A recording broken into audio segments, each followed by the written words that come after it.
What's up, guys? Team Survival here. Today I have for you a 2019 Counter Fairy deck profile. With Solemn Judgment going to 3, this deck became extremely viable, especially since like the other decks similar to it, Altergeist, got hit.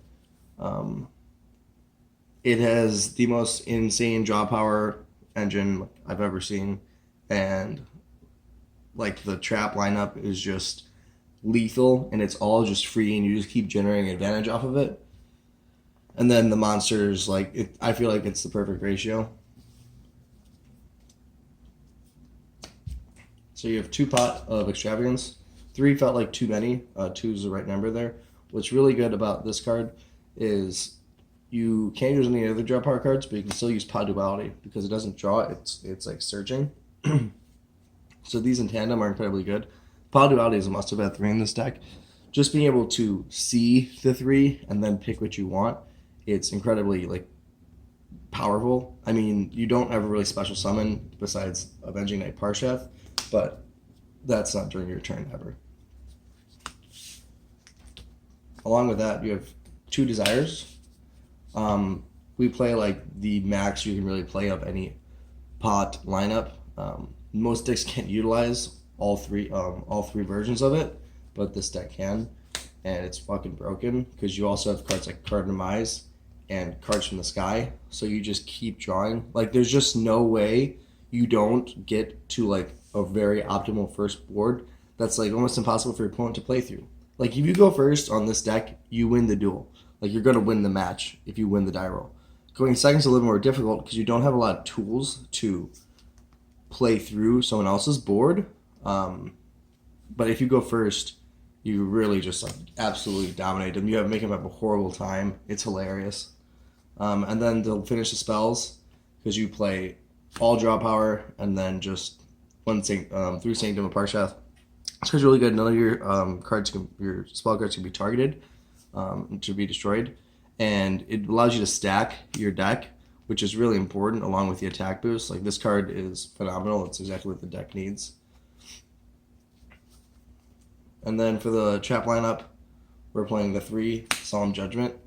I mean, it's kind of ridiculous that this card's at 3, especially for this deck, but like, we're not complaining.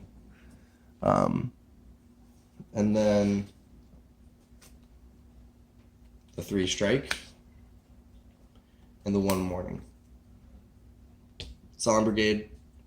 It's like, Konami just put this to 3. Let's just have some fun. Like, be absolutely insane. And then to finish off the counter traps, putting 2 Rebirth of Parsheth. I'm not playing the card that rips from your hand, or I used to love the one where you discard either a spell trap or monster to negate them. But the problem with that card is with Card Demise, you like get rid of everything in your hand, and a lot of times you don't have a monster spell trap if you don't have Guiding Ariadne, which we'll get into. But with Rebirth of Parsheth, a lot of times you can choose to leave a counter trap card in your hand as long as you didn't use Card Demise, and that'll allow you actually to get this off. And what's really good about this is it not only takes away something from your opponent, but then it gives you a monster. So it's a big power swing, and you usually do get to Ariadne. I always will go as deep as I have to into the deck and give up other cards just to get to Ariadne. It just makes everything free. So this card at 2 is perfect for me.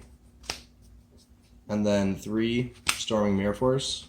Storming Mirror Force, I had 2 and 1 Drowning, but I felt like not being able to protect something I have on the board, which is the most important thing, is just leaving what you have on the board and just winning with those monsters, because you're going to be able to stop them with all your traps.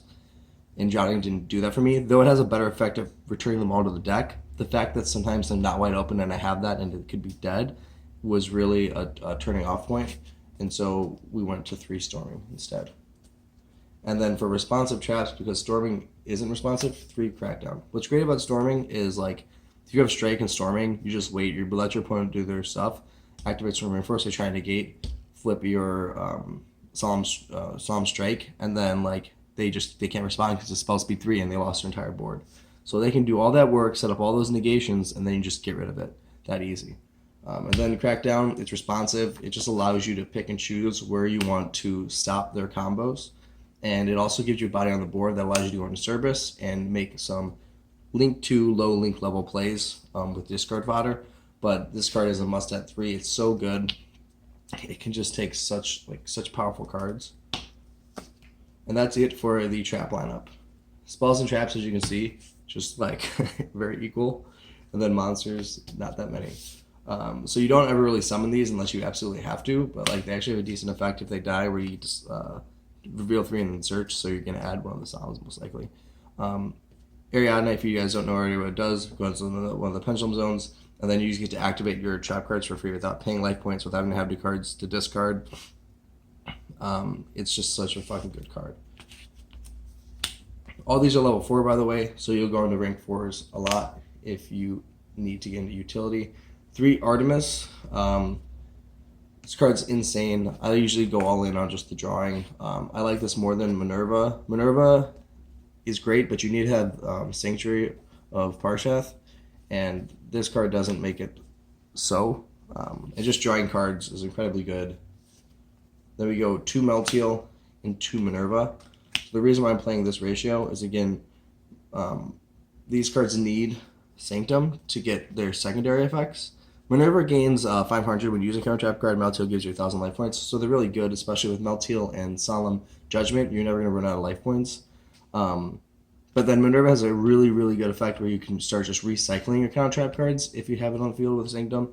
So I just felt like 2 is the right ratio for this card, and the same with Melteal. The fact that you can negate something, gain 1,000 life points, and then pop something, you remove 2 cards. It's just such a powerful card that I didn't want to play it just at 1, but 3 is just a little bit too many. Into the extra deck, I would like to have 2 or 3 of these, so you don't have to play Utopia Prime or Fairy Cheer Girl. I just don't have the other copies of it, but I haven't had any issues with it so far. So these, you can leave these at this, get rid of 1, have 2 Avenging Knight, whatever ratio you want to play. I like Utopia Prime because it goes with these Utopia packages. So I'm doubling up on the Utopia package just because I want to have at least one of them available, because it's a really good card for this deck. Pot of Extravagance makes it this way. Along with it, I have 2 Nightmare and then 1 Hippo Shinnigan, just if like I need something that gives me a boost of attack points. Has the link arrows pointing down. You don't have to play this, you can play something else. It's also another card you can remove for your Avenging Knight. Then I'm playing 2 Giant Hand, and then a lot of 1-ofs just because I want a little bit of each, and if one goes away and I have the other one, I don't mind. 1 Castel, just one Castel just for the removal of a face-up card, possibly like a field spell, something that's problematic for me. And then the Tornado Dragon just for that spell trap removal. Giant Hands just because putting more negations on the board is really good for us. Like it's, you sell those counter traps and then you just activate Giant Hand and you still have all those set. It's just like kind of flicking your opponent off.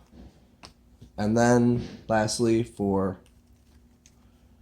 the side deck, I have a lot of other cards in my other decks, but I have enough to have like its own side deck. So these are what I have for it. You don't have to play these. I think Gozo Match is good. Witch of Strike, you probably don't need to play. I just like the card. I would definitely play Regeki and 3 Dark Hole just for going second. Just because you have access to this, it's kind of ridiculous. Like 4 board wipes. I thought it filled out a really good weakness of the deck. Hand traps, 2 Ghost Spell. You don't need these. You can have any hand trap if you want. You don't need to play this. 2 Beat Raptor, and then 3 of the Time Lord, because it's a fairy, so it fits the theme of the deck, and it's good at clearing boards. You guys can play evenly matched. I would have a play set for this deck, especially going second in sphere modes, etc. I do have Pankratops, but they're in a different deck. So if you want to play Pankratops, I would remove maybe the Witch of Strikes or the Ghost Spells. Beat Raptor is a really good card for this deck, because if you're going against like Orcus or something, you just side these in and then you just play it, and it doesn't allow them really to get to Topologic Bomber Dragon because they can't go to the Bardiche anymore. So you just summon this card. If they remove it, the other one comes out and it's in defense position at that point because it's 2,000 defense, and they have no way of getting around it, and you just stop their turn without having to use any counter trap cards, which you probably would have anyways. But it's just a really good floodgate monster in that sense to stop them. But that's it. There are definitely cards that I don't have that I would tune this deck up with, but I've already let you guys know. But as main deck wise, it's perfect. And then extra deck wise, I love what I have going on. Just maybe add another Parshath. And the side deck, everyone, you guys know to make it your own. But this deck is incredibly competitive, I actually think. It's a little bit of a sleeper if you're going to locals or regional. You might actually be able to really surprise a few people just because you're not going to be expecting it. They're not really siding for Altergeist anymore. There's not a lot of control decks besides Guru. And this deck can have a really good mirror match against them just because it has such a control aspect to it that, like, once if you get going, it's over. And I think you can do really well against combo decks. Well, thank you. Peace.